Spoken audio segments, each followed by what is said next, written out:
The Royal Titans, first look and rewards, the giant bosses, fire giant and ice giant bosses. Coming soon to a video game near you. The Royal Titans is the upcoming members only dual boss encounter. 2 for the price of 1. Rounding out the full complement of giant bosses. Thankfully, these are not locked behind keys like the other 2, which is sick. Now, they look like some big boys. I ain't gonna lie to you, one's a king, one's a queen, right? She got some cannons. That's nice, good designs, looking good. We got Brando and Eldrick. I don't care about the lore, we're gonna skip over that garbage. The fight should get progressively more difficult over time, allowing you to ramp up as your comfort with switches improves. We cannot stress enough that you really want to try and bring them down as close together as possible to avoid one of the elements getting out of control. Sounds like you gotta balance your damage and time with these bosses. While the focus is on shoring up your switches, there'll be some movement elements incorporated, convenient for forcing you to choose a range weapon. You're naturally incentivized to swap your offensive prayers, but won't be expected to do a heavy amount of overhead prayer switching. Since it's a dual boss encounter, we're setting a dual scale as the baseline. You'll be able to solo them if you like, but the HP won't scale down, and you'll be missing out on a second chance at a juicy unique to split with a friend. Alternatively, you can bring an even larger group, but only the top 2 players in the group will be able to earn the rewards. Interesting. Interesting mass. Alright, so the rewards, as we mentioned, the best reward output will come from taking these down side by side with an elf, or perhaps side by side with an elf. What the fuck? Or perhaps side by side with a friend, so be sure to keep that in mind. Before we talk through uniques, let's chat about loot mechanics. Similar to Araxor, loot from Brander and Eldrick won't drop to the floor, but will be attained from interacting with the corpse. This means after completion, you'll either choose Brander or Eldrick to loot, but not both. See. They have similar regular loot, but each of them will offer distinct uniques, allowing you to target whichever ones you're more interested in missing. I like that. That's cool. In larger groups, the 2 players each get to loot 1 Titan, which could mean both players looting the same Titan or opposite Titans. That's kind of cool, so you pick one or the other. Very cool. You get the Twin Flame Staff, which looks pretty fucking sick. Mystic Vigor and Deadeye. These look like prayer scrolls. And a neck piece. Alright, Twin Flame Staff. It's a tradable staff made up of 1 piece dropped by Eldrick and 1 dropped by Brando. Each of these components are tradable in their own right, but don't do anything unless combined with the corresponding part. You'll need 60 mage to equip the Twin Flame Staff, which allows you to auto-cast spells from the standard spellbook with a twist. If you're using the Twin Flame Staff and attack an NPC with an elemental weakness, the staff will automatically cast the elemental spell, up to the wave spells. Surge spells are too powerful for the staff to augment. Cringe. That the NPC is weak to, as long as you have the means to do so, meaning the appropriate magic level and runes. So it'll just switch your spell for you. Okay, it's kind of quality of life. Unlike regular old spellcasting, the Twin Flame Staff boasts a 6-tick attack rate, which is the added effect of firing off a spell echo effect. You'll fire off 2 spells at once, though your initial spellcast will use runes, with the second hit landing a tick after the first, dealing up to 40% of your maximum mage damage with the spell that you're using. The slower attack speed gives you a really weighty feeling. It also means that the occasional miss tick is less impactful for players using it, putting it in an interesting position. Hold on. So it is a 6-tick attack rate with your spellcast, so it's slower. But it'll fire 2 spells at the same time. Like 1 tick after the other, with the second one dealing 40% damage. I have no idea if I like that or not. That'd be interesting. If you do this in a group of more than 2, if you are not top 2, no loot, I think so. From a DPS perspective, it might be a little tricky to look at this description and figure out where it sits. Generally speaking, with the staff, it should out-compete the Trident of the Swamp until you're around 81 magic, assuming that your target doesn't have an elemental weakness, and should always be worse than the Harmonized Nightmare Staff if the target does have an elemental weakness. The nature of elemental spell scaling compared to the continuous scaling of charge staffs means that your DPS won't significantly increase past unlocking Fire Wave, encouraging you to continue fleshing out your magic gear. Conveniently, makes for a solid choice at Zora, so might be a good option to springboard yourself into the magic Fang drop. Okay, interesting. Should add Darkblade Ornament for this boss. I think they were going to do that in, getting it fucking done. Like a Chad. Deadman mode. Roscoe, welcome to the membership. Thank you, brother. I appreciate that. Thank you. Okay. There's a bunch of DPS graphs, which I probably don't really care about here, but you got the Twin Flame Staff at the Tome of Fire. At level 99. Green is 99 plus Saturated Heart. Harmonized Nightmare Staff Fire Surge, Tome of Fire. Okay, so it's pretty dog shit at max mage. So it's only it's a mid-game stuff. Interesting mechanic, mid-game, gonna be pretty dead on release past level 85 magic. Once you get a try into the swamp. So fair enough. But I mean, there's no harm in adding it. It's a cool stuff, it's different. Untradeable prayer scrolls. Right. To recap, our focus of the Royal Titans is to switch gear is on gear switching for players starting to get deeper into PVM. This time I would like to explore some untradeable prayer scrolls that grant players access to Deadeye and Mystic Vigor, serving as stepping stone prayers between Eagle Eye, Rigor, and Mystic Might. And Augury. The existing jump between Eagle Eye and Rigor is huge. No, it's fucking not. Excuse me. What game are we playing? What do you mean it's huge? What? Rigor is 5% increased accuracy and 8% increased damage with 25% defense. The defense is the biggest part. Are we playing the same fucking game here? But sure, okay. We believe there's space here. There's absolutely space, but I mean, there's space for tank. Can you still get the 2-hit effect from surges? I don't think so. I think it only works up to wave on the staff.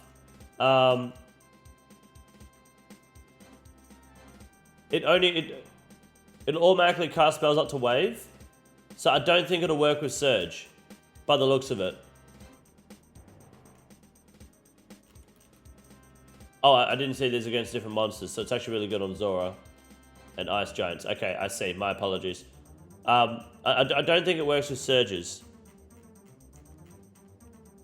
From my understanding, this is telling me no. Where is it again? Sorry. Yeah, I would say not. Which is probably why it sucks a bit. Rigor is huge against high defense targets. It's 5% extra accuracy against high defense targets. Like it's complete cope. There's a 5% accuracy and 8% damage max hit difference between Eagle Eye and Rigor. But still, Sir Pickles, thank you for the 2 months. I appreciate that, dude. Good. Thank you. I've just paused it for now. We're looking to make these untradeable to make them an exciting chase item to the target audience, but for those who aren't already have the means for dexterous prayer scrolls. Basically, this is for Pures and Zerkers, right? I don't know if they can use Augury and Rigor, but this is for Pures and Zerkers. That's what it really is about.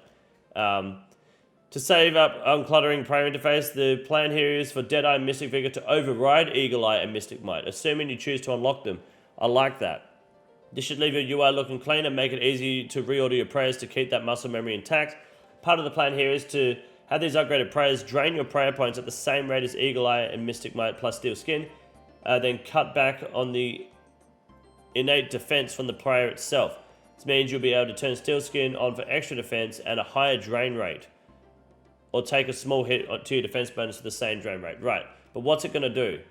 It's going to provide 18% range attack and strength and plus 5 defense. So it's going to be plus 5 defense and plus 3% to accuracy and strength. So it's only going to be 2% less accurate than Rigor and 5% less accurate damage. Okay. And what's it going to be? Level 62 prayer requirement. Okay, so maybe not for Pures. I don't know what their usual prayer level is. Probably 52 or something, right? Alright. Understandable. Deadeye plus Steel Skin makes it even better. Okay. Fair enough. If anyone is curious about the formula to determine profitability on Golden God, yeah. It's profitable. That's all we know. And then you got Mystic Vigor and oh, they're going to give it 1% extra damage on Mystic Vigor over Mystic Might, of course. That's pretty big.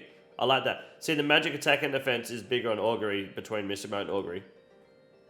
That's cool. Okay. Interesting prayers. Why not? I would never use them personally. But cool. Seems good to me. Not bad for mid-game players, but they make the drop rate cancer again like Huey. I don't see the point. I mean, that's good for like Gauntlet players who, like Ironman and Gauntlet, who haven't got Augury and Rigor yet. That's kind of big, you know? It's a nice addition. No pets? There will probably be pets. I don't know.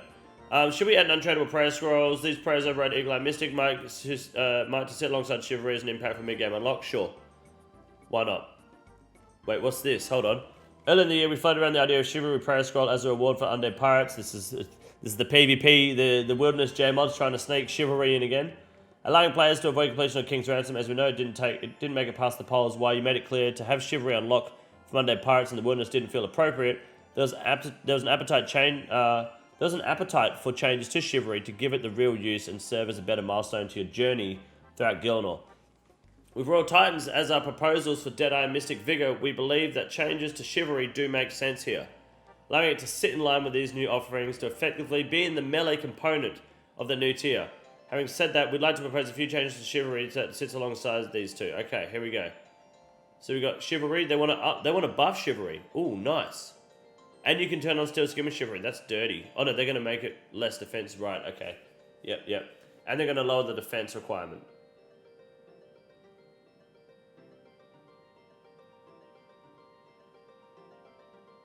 And they're gonna remove the unlock requirement.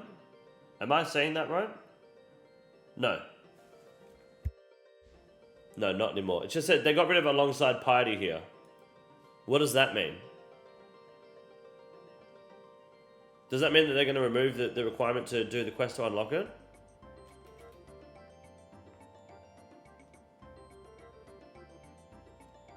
I don't see anything written about it down here. We'd like to propose adjusting the Holy Grail skill, the Holy Grail reward to be lamps, so more players are able to make use of chivalry without us having to miss out. Okay, so basically they're trying to, for the record, I don't actually care about this, but there are people who are religiously against supporting anything PvP related. What this is essentially doing is buffing chivalry and weaseling their way into letting chivalry be unlocked on pures and zerkers that can't currently have that that unlock. Is that correct? Holy Grail's completion doesn't unlock the whole lot, so this shouldn't represent a significant change to how different the builds progress. That's basically what they're doing. Yeah, but doing the quest, doing Holy Grail gives defense XP, which ruins pure accounts, right? So pures can't have chivalry. So they want to change it to lamps, so pures can get chivalry in the wilderness when PvPing, right? You understand that XP lamps or adjustments of this nature are often controversial, but we believe it's a valuable change to make here to allow more players access to give them more use to chivalry, right? That's basically what's going on here. We've made similar changes in the past. They're trying to justify it because this was no voted because it was chivalry prayer scroll on the undead pirates, and it was no voted. And Jagex is saying it was no voted because people didn't want it on undead pirates, not because they didn't want it to be unlocked outside of it. So that's what they're changing here. I think I voted yes on it anyway. It's griefing to vote no, but there are people that will probably, be pissed at this because this is, let's just call it what it is. This is Jagex bullshitting around the system to try and be like, should we adjust Chivalry Prayer alongside Royal Titans update as described in the blog? That's what's happening here, So don't be surprised if this doesn't fucking pass. At all. If they make Holy Grail XP lamps. They still have to go unlock it, but basically it's gonna give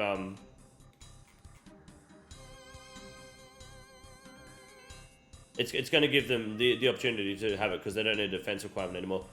Not a fan of needing to use it. I don't care for this either way. I'm not going to level prayer on my pure for it. Yeah, that's true because you still need 60 prayer, right? I think chivalry being more accessible is good since it's highly redundant when unlocking alongside party. Very true. Yeah, I agree. Not a fan of needing to use a second prayer with chivalry. I just unlocked it not long ago in my iron, and it was nice to finally have one-click prayer. I do like the fact that chivalry's one-click. Now, you are getting a accuracy buff of 3%, and the alternative is you also need to pray steel skin if you want the defense. I don't know if that's worth it. At the end of the day, it's an extra click in the prayer book. Who gives a fuck? Like, it's not that big of a deal. And it's 3% accuracy. So, it is better. It is a buff. Some people are going to be like, I don't want to do that. That's cringe. I mean, I'm going to vote yes anyway, because it's not that fucking bad. It's a buff all round, but still. I'm beyond chivalry. I use piety, so who gives a fuck, right? Play an account with self-imposed restrictions, then you shouldn't have access to everything. True. The main reason I bring up that they're doing this is because that's what it is. Like, it's no bullshit. It's Jagex basically trying to loophole their way to get chivalry in again. That's all it is. It's no bullshit. Like, let's not lie. Wrote a message to say we love you, King. Thank you. It's a boost if you don't need the defense. Yeah, yes. But it's a boost, yeah, regardless. Are you using more prayer? You are using more prayer, though. No, not using the same. No, using less prayer. Same amount of prayer. It doesn't matter. Yeah, same amount of prayer. It's still coming from the night training grounds. I believe it is.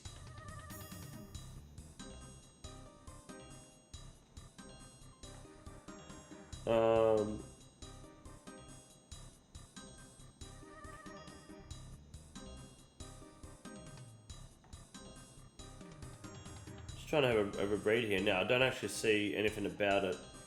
The defense requirement removal ties in with our approach to drain rates of Deadeye Mystic Vigor, aiming to keep them consistent, but letting players use Steel Skin better defense exchange to a higher drain. Additionally, moving the prayers from King's Ransom to Holy Grail. Yeah, they're moving it from King's Ransom to Holy Grail. They're moving it completely. It can be unlocked before you do King's Ransom, so you don't need the defense. It's a completely different quest. Chivalry is pretty much going to be dead content unless you get placed at lower level requirements. Well, yeah, Chivalry is only used by those that are restricted, right?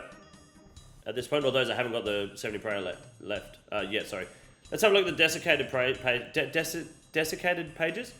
Eldrick and Brander, no strangers to Spot of Magic.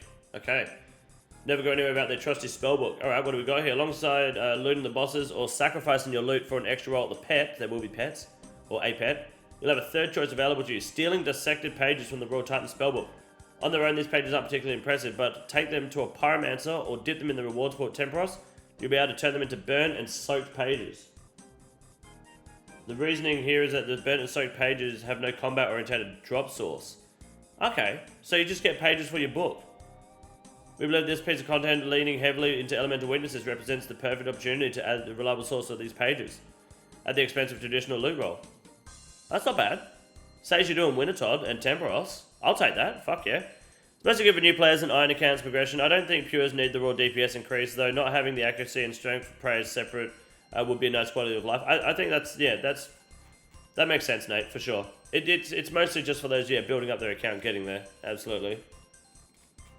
Again, it's something I'd vote yes on, but like people are going to look at that and be like, these guys are just fucking trying to, they're going to do the same with Rathmore in leagues. I like this page thing, that's cool. This passes, we can see the sword pages come from other sources too, possibly, but sword pages do come from combat at the moment, while burning and soak don't. So that's kind of why they're only doing these pages, plus fire and ice, I guess makes sense. Alright, wrapping it up. The Royal Titans, the dual boss, looks good, there's a short survey. Last time the survey crapped out, I ain't doing no motherfucking survey. We're excited to see the Royal Titans come together and make their way to you in 2025. Next year.